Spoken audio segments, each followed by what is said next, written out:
بسم الله الرحمن الرحيم. Okay, so may Allah SWT accept all of us, inshallah. So we have a bit of discussion maybe. Many questions and answers in regards to da'wah. How can we actually improve our da'wah? How actually we can make the work of da'wah as our self-rectification? Any of you have any questions to ask? Yeah, Brother Shazwi, yes.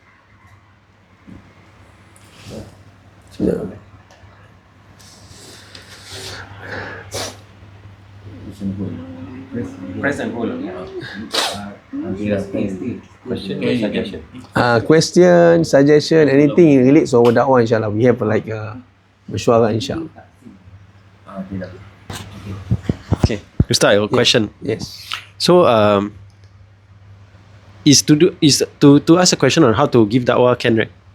Can. Okay, so every week when I go to my house, a family member constantly ask me, like he overly reads up on Google and this kind of thing down. Then he asked me like, Shazwi, you believe that we have 7 fallen angels or not?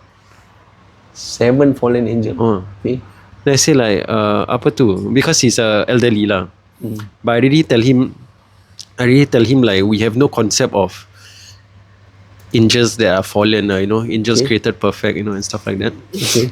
But he macam be degil lah. So like to what extent like how do I approach like, because I think one of the advice given by people like Abang Rauf is like amal and stuff like that. But this one to me it seems quite like acts of service lah, right? Acts of service. If I put words wrongly, let me know. But acts of service to him and stuff like that.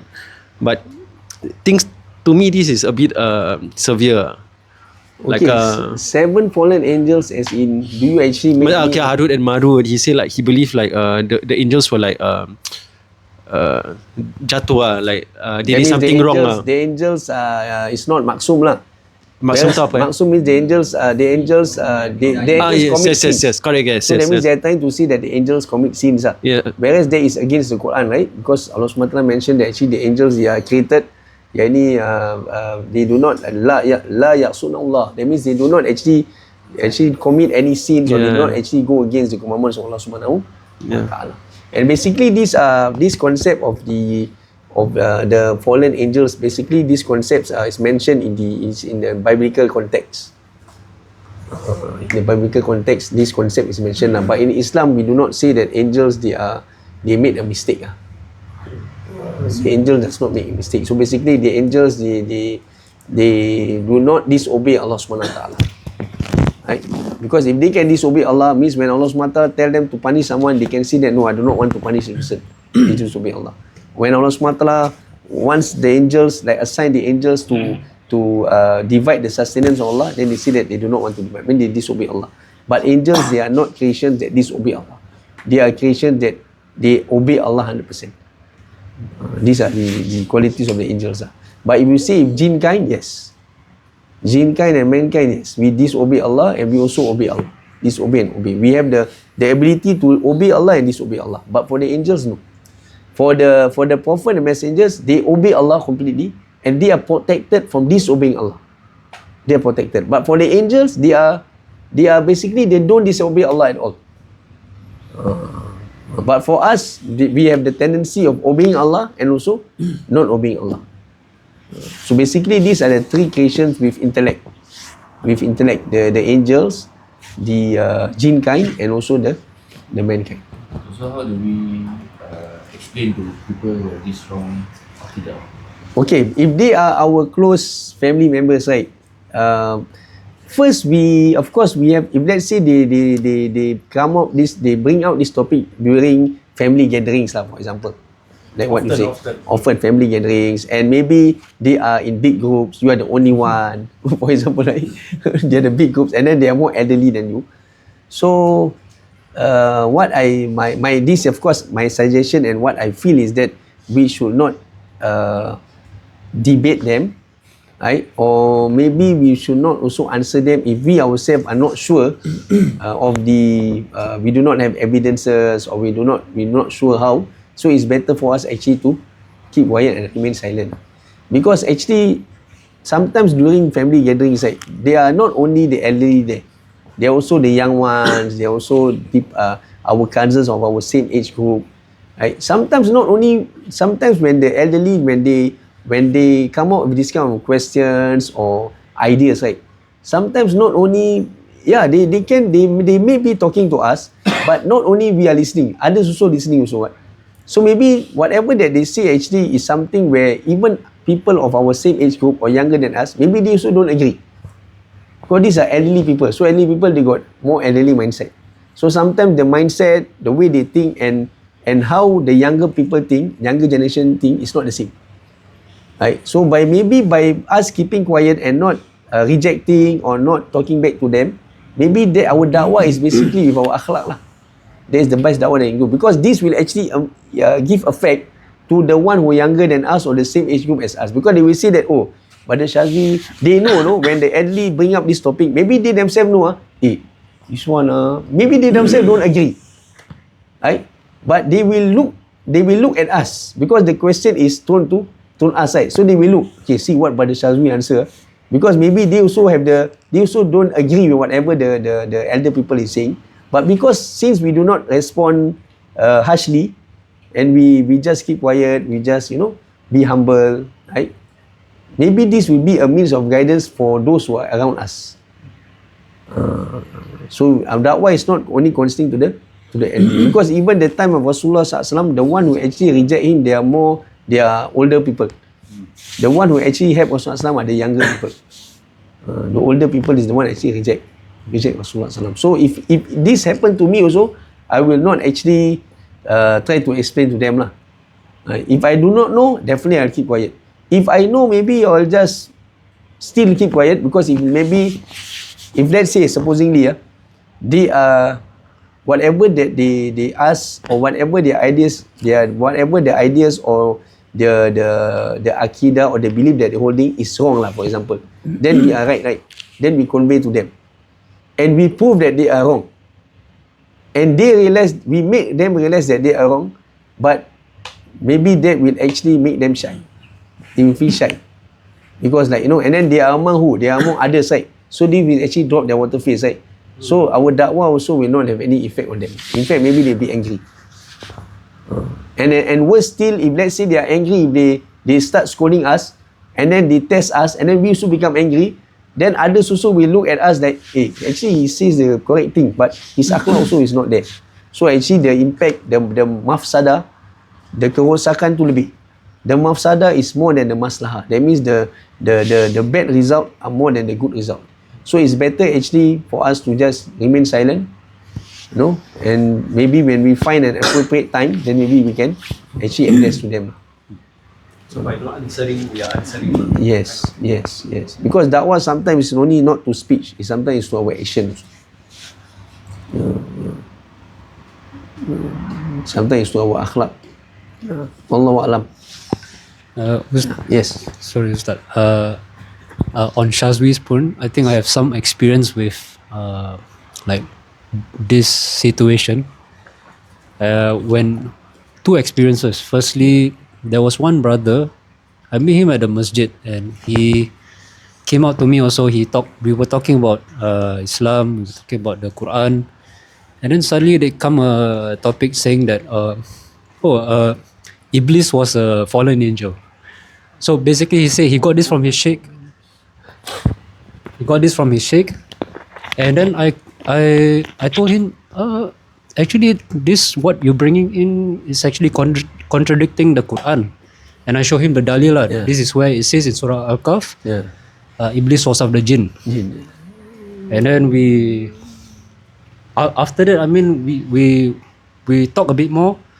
And then the main point was, Alhamdulillah, me and him knew that any conversation, no matter how heated, it has to end on Salam Alaikum. It has to end with peace. But no matter how hot it gets, MashaAllah, you must aim to end it with peace. 2 months later, this brother came to me. 2 months or 3 months, 4 months, I don't know how long it was. But he said, Ya Mati, I finally found you. I wanted to apologize because you were right about this thing. So basically, with a very strong dalil, especially from the Quran, nobody can refute the Quran. And so, in a situation like Shazwi's situation, when you are put on the spot, you can first make dua lah, of course. The ilham to answer all is from Allah. You must remember this. So, two things you can remember. One is the way you speak, the way you say it is like a craft. It's like an art. For example, he says, "You believe in 7 fallen angels, right?" And then you say, "Never heard before, but I think the closest thing in the Quran is," and then you mention how the angels The don't dalil, the angels don't disobey. Yes. And so you bring that, tapi you bring with a very low, macam your character is very Humble. humble. Secondly, I think when talking with elderly, I think I've had many experiences with my father, for example. Especially when I first learned about the religion, you get very passionate about religion. So when there are some things that disagreement, things get a bit heated. Hit up, yeah. But Alhamdulillah, I think by the grace of Allah also, I apologize after. I know even if I'm correct, I have to apologize to my father because the tone of voice, isn't always very nice. And as it progress more and more and more, I start to make myself aware. Before I speak to my father already, I know I have the history of heating up. So, okay, I must remember Allah is watching me. And then the tone of voice, everything low, alhamdulillah. The way you speak also is so gracious. At least like it's as though it's not from you.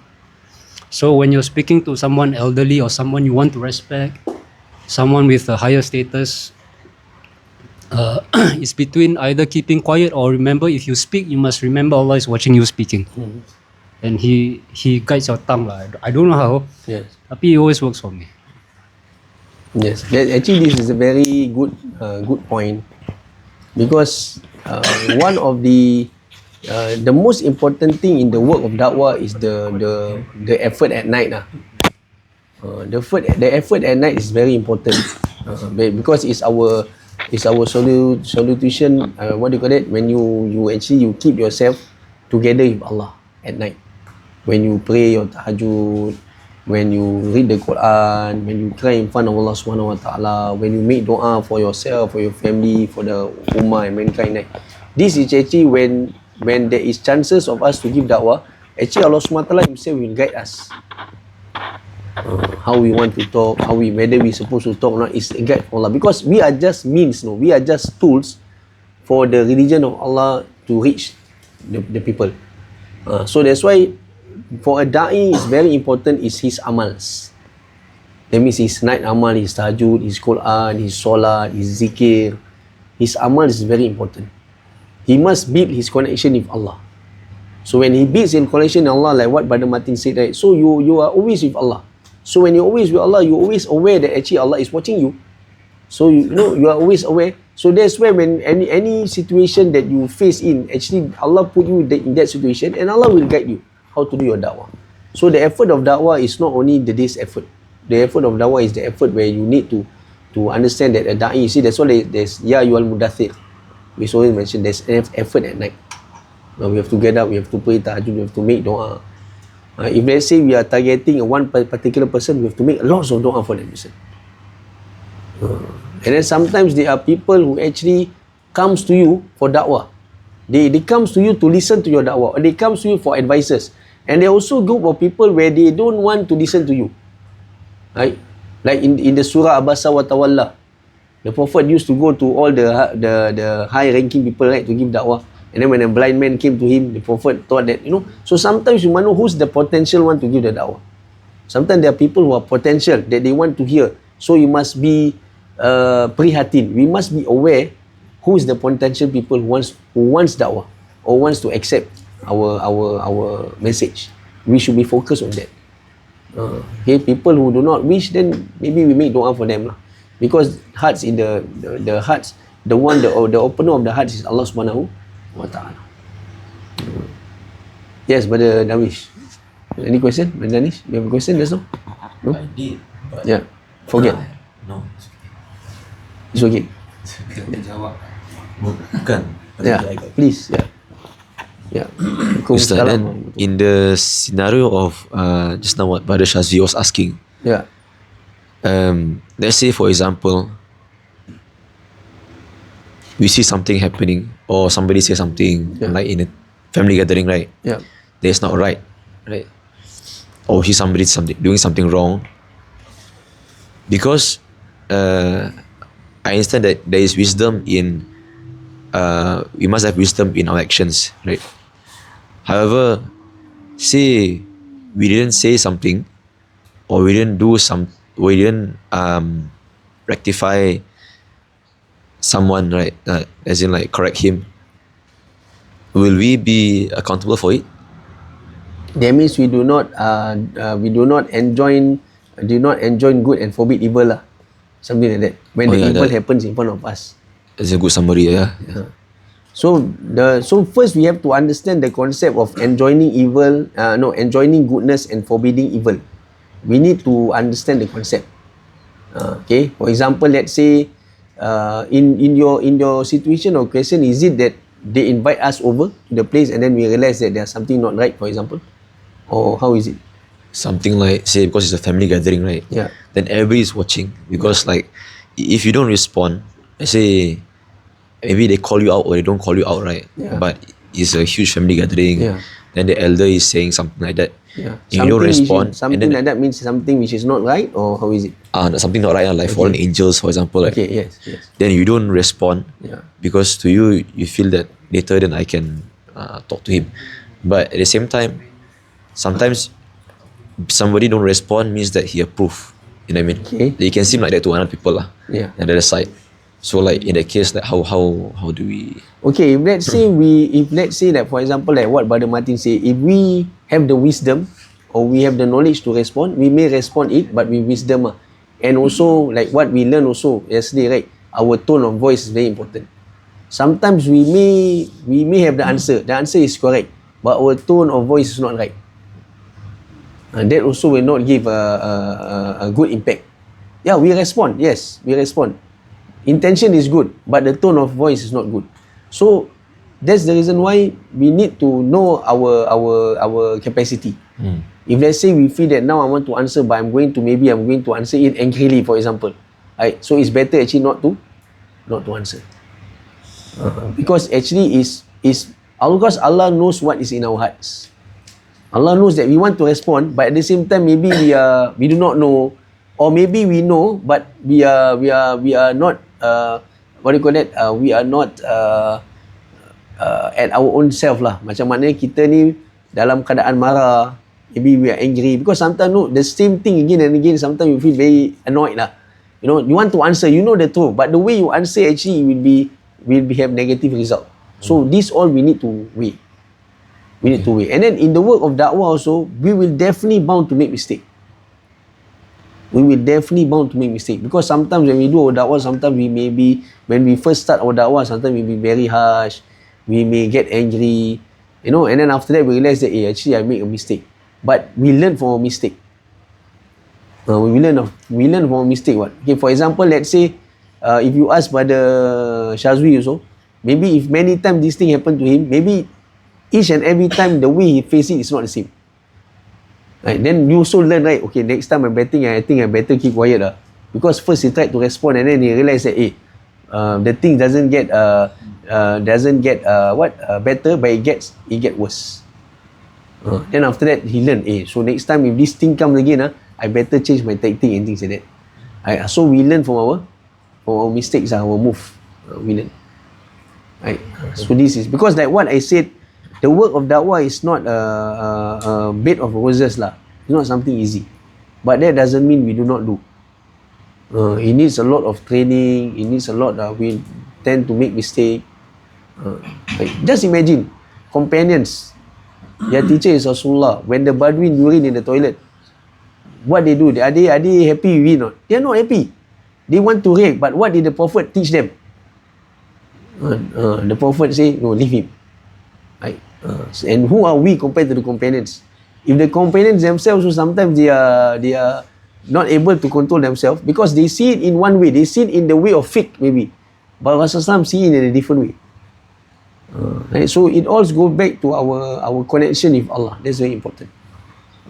We need to go back to the connection with Allah.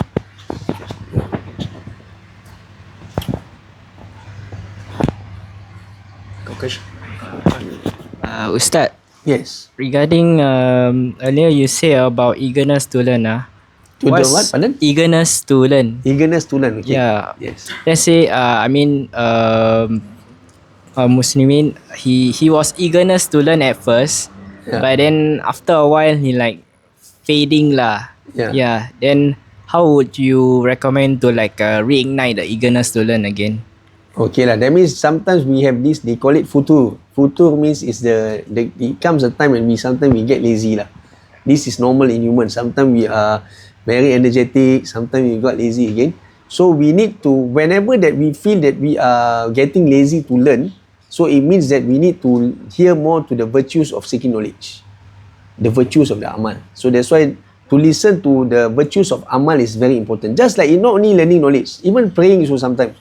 Sometimes we like, when we pray, we just take care of 5 times daily prayer, but we don't even care about our sunnah. Sometimes we are lazy to perform our duha. We're lazy to perform our tahajjud. We're lazy to read the Quran. But actually we know how to do it, but we are lazy. Why? Because means we are not spending time on the to listen to the virtues of the amal, to the virtues of, for example, if we pray sunnah in a day, 12 rakah of sunnah, which the sunnah mu'akkadah, Allah SWT will build a castle for us in the heaven. Right? If when we listen to this, mashallah, then we start to be motivated again and to perform the sunnah. So that's why the virtues of amal is very important. Knowledge is divided. Some scholars has divided knowledge into 2 parts. So we have the fada'ul amal. There is the virtues of the amal, and the other one is masailul amal. There is the way how to do that particular amal. So my answer is that, and of course, still making dua to Allah, that Allah SWT give us strength, Allah SWT guide us, give us steadfastness, give us the strength for us to be steadfastness in seeking knowledge, steadfastness in practicing amal.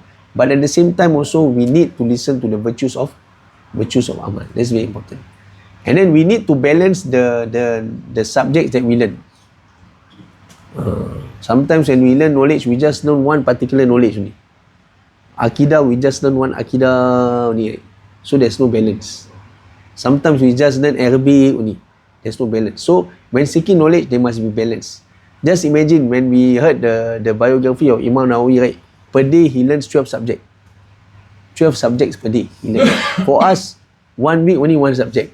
And sometimes the only week, there's only one subject we learn. We learn Akidah, just Akidah. But we do not learn different subjects. So learning different subjects from different books of the scholars, actually we will get more motivation, and also the virtues of the virtues, and also the biography of scholars. These are the things that actually will keep us motivated for us to learn knowledge. Yes. Yeah. And okay, I want to add one more. And also, we must invite others also to seek knowledge. We must invite. This is one of the strength of dakwah lah. The strength. Sometimes we are very lazy, But when we start inviting others also, we say, hey, come lah, let's seek knowledge. Come sini. Maybe at that particular week, we do not want to go. We are very lazy. Then suddenly our friend call us, hey, that day you say there's this class at this mosque, hey, I want to go lah today. Then suddenly you feel, hey, wow, he wants to go. You become lazy, so you become motivated again. Why? Because you already plant the seed there. And you do not know when the seed will start going. Then suddenly, when you are actually you are weak already, you feel very exhausted. Suddenly you realize that actually the same person that you invite, that same person actually motivate you to come. That's so very important. Invite by force. Pardon? Invite by No, don't invite by force. Yeah, okay? We don't invite by force. With wisdom, with virtues and things like that. Very important. Any other question? I got no question, but Yeah, I just share. want a suggestion. Okay, suggestion, But yes. basically, I think Yes. everyone is like saying that they have like a family gathering, and then people start questioning. Yes. And what is your stand on this? What is your stand on that? Yeah. And then especially like music, and then smoking and all that. What is your stand? So basically, we just need to learn about Islam, about religion, so that we know where we stand. And then the first thing is dakwah. Dakwah is best thing is towards first. We need to start with your family first, and then if we already master it, then we can go to friends or probably relative, and then goes to friend, and then goes to the community or goes to the ummah. So basically, we will strength by strength or based on our experience. Like you yourself, Sheikh, you already have mastered a certain level, and then now you're dakwah towards this class.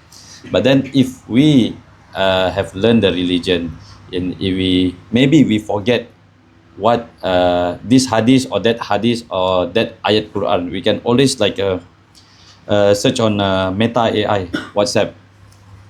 So basically, you just type just now about what does the Ustaz says, futur. About futur. So I just quickly Google iman futur in hadis. So you can say here, sesungguhnya setiap amal itu ada masa semangatnya dan setiap masa semangat itu ada futur, malasnya. Maka barang siapa futurnya kepada sunnahku, maka dia berada di atas petunjuk. Dan barang siapa futurnya kepada selain sunnah, maka dia tidak akan mendapat apa-apa dari kebaikan. Hadis riwayat Bukhari. So in just 1 minute, if anything like Ustaz says or what, and then I can also check for Meta AI very fast. And then the Al-Quran, the surah which I forget. Yeah. And then ask to go back to Al-Quran and Sunnah is in Al-A'raf. Al-A'raf, if ayat number 87. So if like your family members debate you, and then we go back to Al-Quran and Sunnah, here is Al-A'raf. So that's why my suggestion, you can just Meta AI search. Actually, there's one way also. I mean, if let's say we are at that level that we know that maybe they are, sometimes through body language and to the tone of voice, we know whether are they ready to hear our answers, or are they ready to accept the truth. We can make this as a means of like a sharing session. Okay, let's check together. Right. For example, our grandmother ke grandfather said, okay, Tok, mari kita check nak. Let's use AI check today. Actually, this is also, we can use the modern technology to get quick answers. This is also one way also, like what the buddy is saying. It's also one way, right? That we can do. And sometimes we also use this also. When sometimes we say everybody, let's check the answers, right? Because with this era of modern technology, right? Actually, there's no reason for us to say that we do not know. Pasal we can get quick answers, right? But only thing maybe because some people when they are elderly, they do not use this. They do not use this modern technology for answers. So they still stick to their own understanding. Yes, Mada, you have anything to say? Haji Rauf, you have anything to add or suggestion? Tak ada. Okay, so we going to have dah pukul 10 boleh mesyuarat?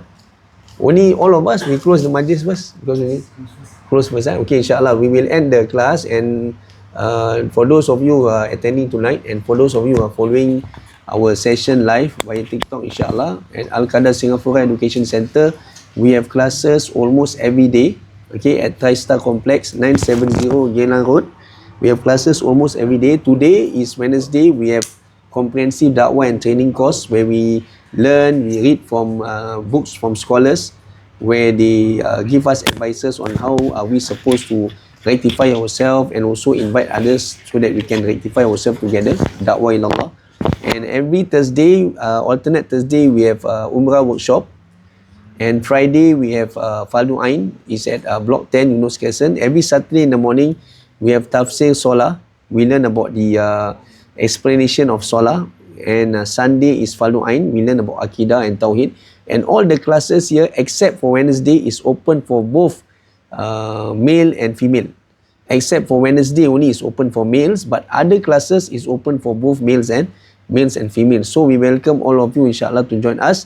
May Allah SWT accept our gathering and make it be a means of guidance, forgiveness, and the strength to be steadfast in Islam. Amin ya Rabbal Alamin. Subhanakallahumma wa bihamdika. Asyhadu an la ilaha illa anta astaghfiruka wa atubu ilaik. A'udzu billahi minasyaitonir rajim. Bismillahirrahmanirrahim. Wal asri innal insana lafi khusrin illa alladhina amanu wa amilus solihati wa tawasaw bil haqqi wa tawasaw bis sabr. Assalamualaikum warahmatullahi wabarakatuh.